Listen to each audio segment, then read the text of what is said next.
had to win here to keep his championship hopes alive.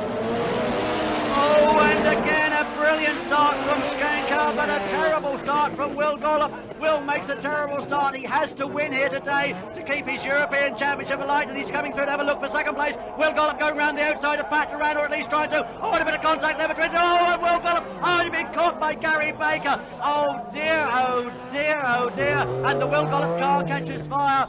Will's car on fire. The marshals, the brilliant Lydden marshals, on the scene so quickly, helping Will out of the car. Oh dear, oh dear. Well, no one wanted to see it end like this, but the Will Gollop car, there we can see Doc Benyon onto the scene very, very quickly indeed, and that is a tragedy indeed for Will Gollop.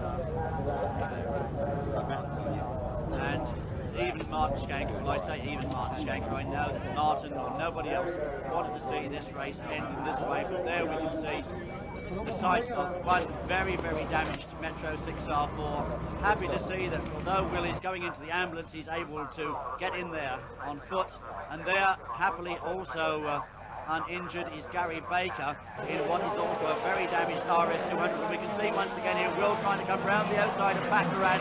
Pat drifts a wee bit wide maybe, and Will has no option but to go into the tyre wall. An almost identical replica there of the accident of Hansty Pass. The car was then hit by Gary Baker, then it caught fire, and so virtually a triple accident for Will. He hit the wall, then Gary hit him, then the car caught fire, and another angle we see the accident. Pat still holding that second place, Will coming round the outside, and as they come onto the tarmac, I think Pat might have just clipped the curb there. That threw him wide, and there was nothing that he could do to avoid Will Gollop. And there you see Will hitting that tyre wall exactly where the wall bends round back towards the track. There's no way that you can slide down the bank, and Gary Baker was coming, and there was nothing that Gary could do. Rob Gibson just squeezing through, and Gary with a very, very heavily damaged RS200.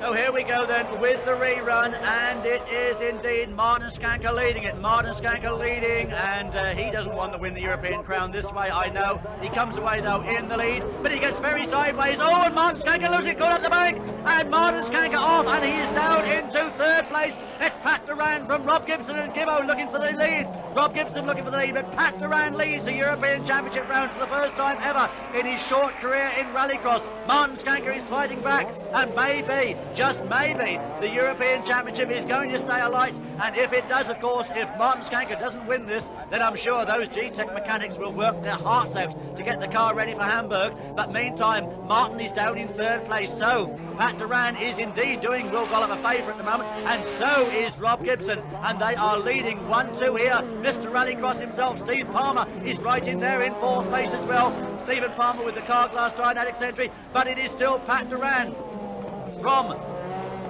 Rob Gibson. Martin still in third place. Steve in fourth.